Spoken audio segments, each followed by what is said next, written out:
Oke, selamat pagi, selamat berjumpa lagi di channel Pengajar Sombong. Baik, kali ini saya akan review tentang memberikan info ya, sedikit tentang P3K, tentang lokasi tes, ya, lokasi tes yang akan segera dilakukan pada tanggal 13 sampai 17 September. Bagaimana cara mengeceknya lokasi dan kemudian peraturan apa saja yang akan harus dilakukan para peserta. Oke, langsung saja saya akan memberikan informasi bagaimana cara mengecek lokasi tes ASN P3K. Baik, di sini ini ada link ya, kemarin tadi malam sudah beredar link cara mengeceknya. Dan nanti silakan teman-teman nanti dicek di bagian deskripsi, saya akan cantumkan linknya, sudah saya cantumkan, tinggal di klik saja atau di copy paste ya. Oh ya, bagi teman-teman yang belum subscribe channel Pengajar Sombong, silakan subscribe, like, dan jangan lupa komen apa saja nanti pertanyaannya, insya Allah akan saya jawab. Baik, kita kembali lagi ke link ya. Di sini ada link dari Kemendikbud. Jadi untuk pelamar ASN P3K guru, informasinya lokasi maupun tes jadwal sesi sudah dicantumkan di link ini ya. Ini resmi dari Kemendikbud ya, Sekretariat Direktorat Jenderal Pajak. Caranya seperti apa? Caranya cukup mudah. Jadi teman-teman nanti tinggal masukkan NIK ya, ini ada beberapa NIK dan juga nomor peserta ya. Nanti kemudian cari, nah langsung keluar. Seperti itu saja teman-teman ya caranya.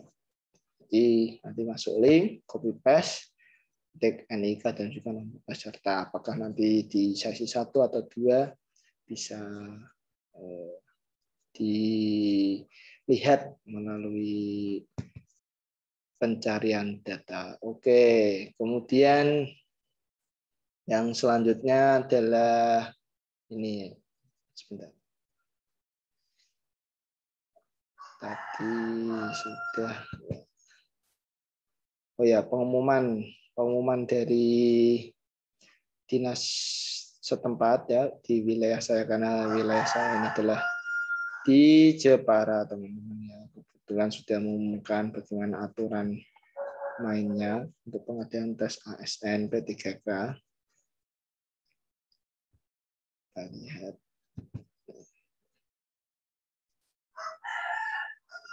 Kurang lebih nanti untuk daerah lain juga sama teman-teman, kurang lebih karena mengatur peraturannya juga turunan dari peraturan dari BKN.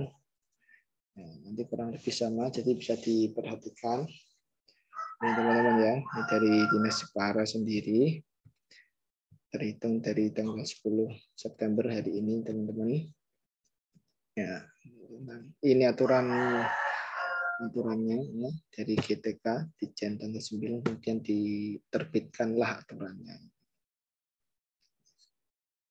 Jadi aturannya dari Kemendikbud sendiri, yang pertama adalah ini ya. Peserta yang dapat mengikuti seleksi kompetensi tahap 1 beserta lokasi dan waktu pelaksanaan diumumkan pada tanggal 9 di laman guru P3K Kemendikbud.go.id ya. Tadi ya teman-teman ya, ini linknya seperti ini tadi sudah diumumkan di tadi malam jam kurang lebih jam 1:30 ya. Ya, kemudian yang poin kedua, peserta yang tidak dapat keterangan lokasi dan waktu seleksi kompetensi tahap 1 digunakan belum dapat mengikuti seleksi kompetensi tahap 1 yang disebabkan antara lain. Jadi yang belum keluar jadwalnya itu tidak usah cemas, mungkin peserta tersebut adalah memiliki kriteria berikut. 1. A ya, guru yang mengajar di sekolah swasta. Jadi guru swasta itu ikutnya di gelombang kedua. Jadi gelombang 1 jadi tidak ada jadwalnya. Kemudian lulusan PPG ya, ini PPG juga di gelombang kedua, ini PPG terutama yang prajabatan ya, yang di luar Dapodik.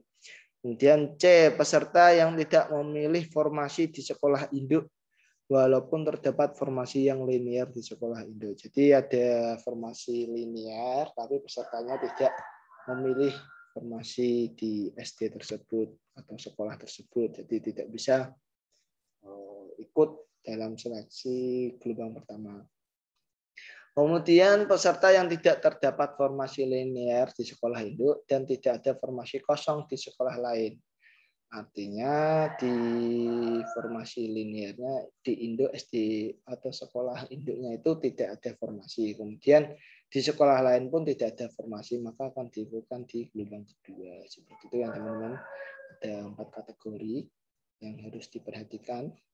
Kemudian poin ketiga, peserta diharapkan mencetak kartu peserta ujian mulai tanggal 11 sampai dengan 12. Nah, ini di hari Sabtu dan Minggu, teman-teman ya.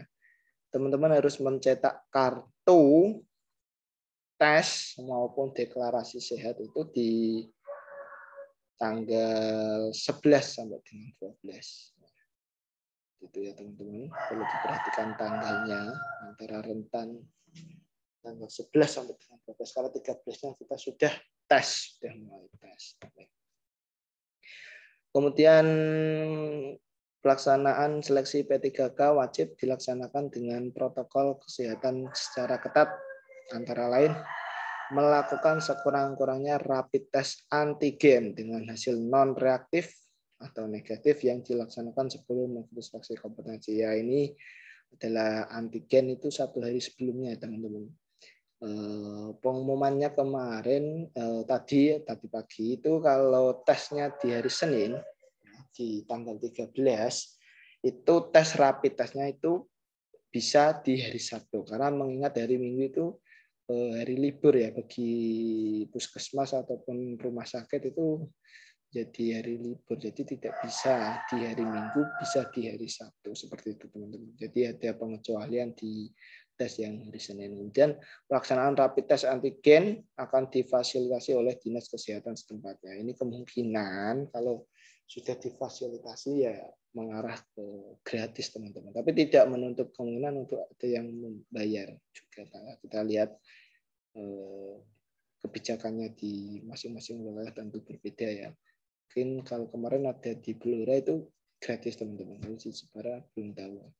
Nanti dihitung saja dan di daerah lain juga dihitung saja. Mungkin kalau sudah keluar surat edarannya gratis ya alhamdulillah. Kalau tidak ya apa-apa harus pakai biaya mandiri. Kalau bisa sih gratis ya.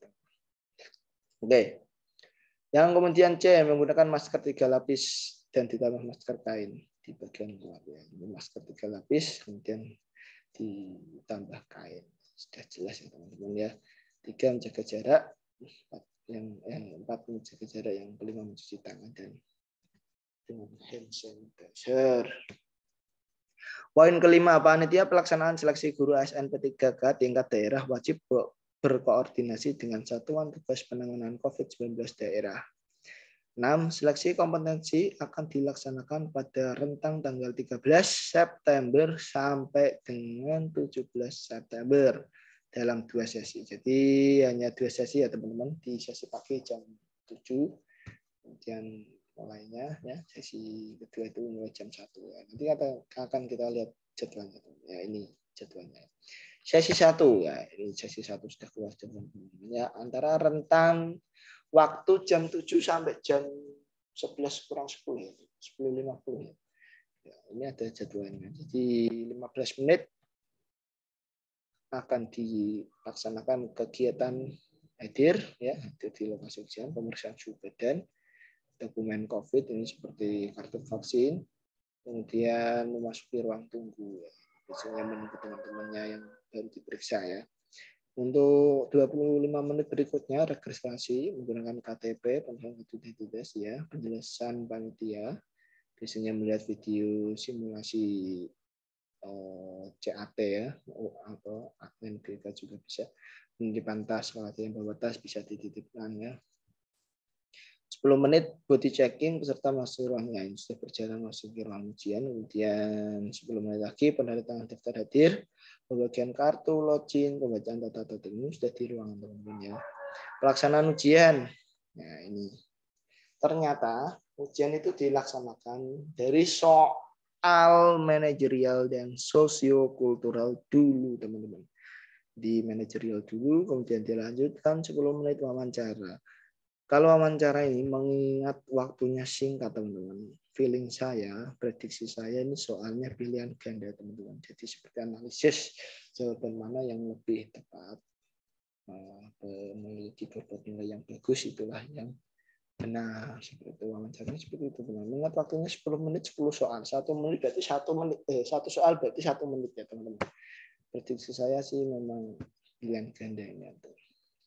Kemudian baru kompetensi teknis. Kemudian ya selesai. Di sesi kedua sama.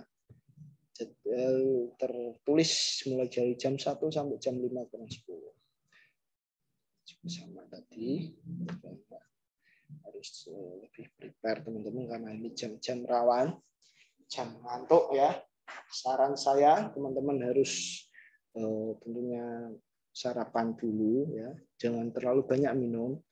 Kalau terlalu banyak minum pada saat sudah masuk mungkin bisa grogi atau nervous. Nah, nanti bisa banyak ke kamar kecil. Pengalaman di UP kemarin, karena saya pernah mengikuti UP, teman-teman. Jadi dapat sesi siang seperti ini jam 1 sampai jam 5. Persis seperti sesi 2 ini. Memang kendalanya adalah ngantuk dan lapar, teman-teman. Jadi itu harus diantisipasi. Sering menguap beberapa kali lah, dan juga perut mungkin agak keroncongan karena jam-jam siang.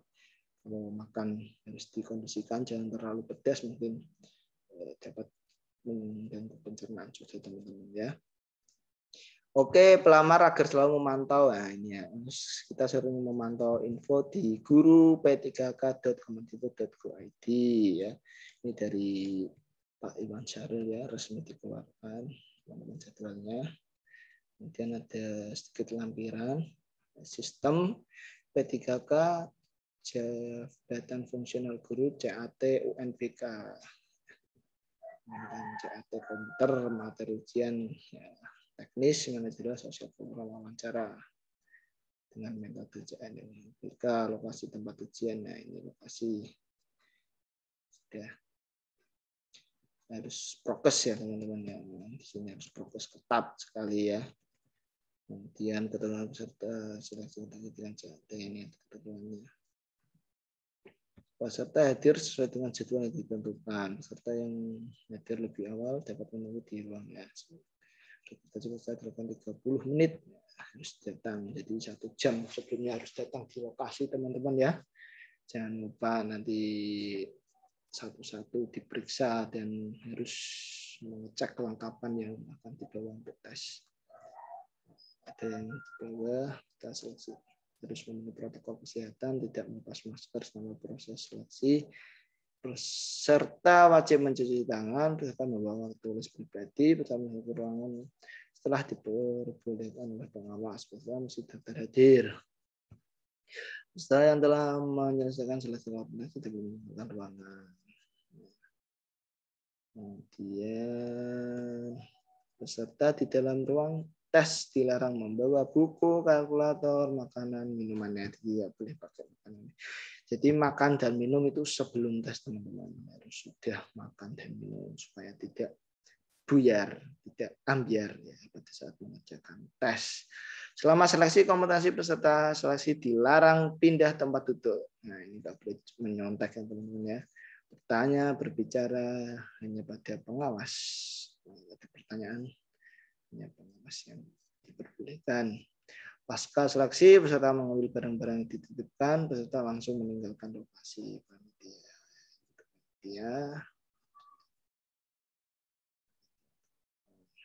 Itu saja mungkin ya. Selesai. Ya, itu saja informasinya.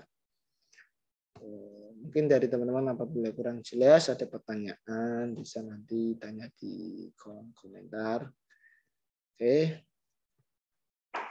Baik, saya akhiri cukup sekian teman-teman dari saya telah menyimak informasi yang semoga bermanfaat ya teman-teman. Semoga teman-teman juga lulus ya 100%. Amin dalam tahap satu ini ya sekali langsung lulus. Saya juga minta doanya teman-teman, saya juga akan tes juga di tahap 1, semoga kita lulus bersama-sama. Amin. Thanks for watching teman-teman. Salam dari pengajar sombong.